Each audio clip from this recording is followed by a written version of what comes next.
Hi everyone, Jeff Sherry, Museum Educator at the Hagen History Center. Today we're going to take a quick look at the Wood-Morrison House. The Wood-Morrison House is located next to the Watson-Curtsey Mansion here on Erie's Millionaires Row.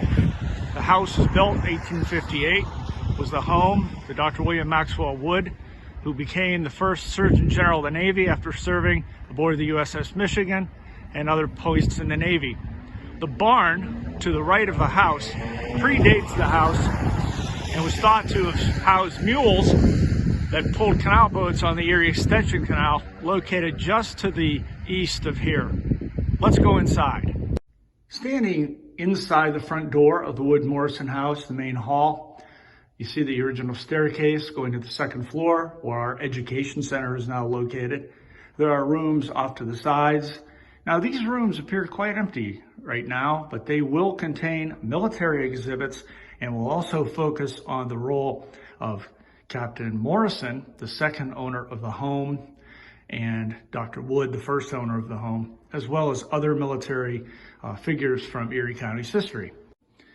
Standing in the southeast room of the Wood-Morrison House, first floor, this is a photograph of Dr. Wood prior to the Civil War, before he would go on to the Washington, D.C. area to be Surgeon General of the Navy.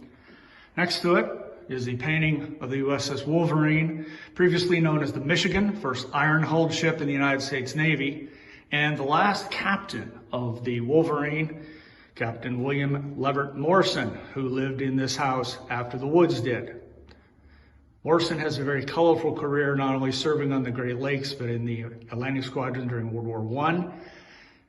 He would become the officer in charge of raising the United States brig Niagara in 1913, which was towed around the Great Lakes by the Wolverine. He was a one-time Commodore of the Erie Yacht Club and first superintendent of Presque Isle State Park. Here in the northwest room on the first floor of the Wood-Morrison House, again, exhibits will fill these rooms, but we have paintings of Captain Morrison's father and his mother, and then the small room where Captain Morrison used to sit, smoke his pipe, read his paper, look out the window. In this small bump out on the west side of the house where Captain Morrison would sit, large roll-top desk and pipes, of course, so he could sit here, read, smoke his pipe, look out the window. There will be exhibits in here dedicated to Captain Morrison. In the northwest room, portrait of Captain Morrison's mother, Missouri Bliss Morrison, and a model of the USS Wolverine, painted white as she would have been after the Civil War. We're here on the second floor of the Wood-Morrison House, the stairway coming up in the front door, and there were 4 bedrooms on this floor. We've turned them into 3. This is the education center here at the Hagen History Center. A large room which can be rearranged in any way teachers or students choose. Large screen television on the wall. Anything on the computer can go on the screen. Very good for presenting to smaller groups here in this room. And then 2 smaller rooms off to the western side, which can be, again, arranged in any way that students or groups choose. Now I'm in the cupola of the Wood-Morrison House off of the attic, and I'm looking north toward our new exhibit building. And I'll just pan around to take a look at the view that Captain Morrison, Dr. Wood, would have had were they to come up here. They probably could see Lake Erie at that time, at least Presque Isle Bay.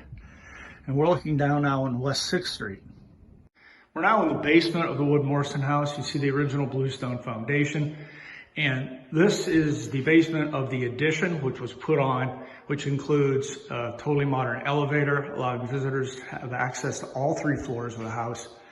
But the original foundation from the 1858 house is still here and visible for view to visitors. Visitors to the house are often struck by the brick, the bluestone foundation, and the restoration done in 2019. See a fireplace here. This room is yet to be utilized for any activities here at Hagen History Center, but it most likely will be at one time. If you like this video, be sure to check out our YouTube channel and hit like, and to see more videos like this.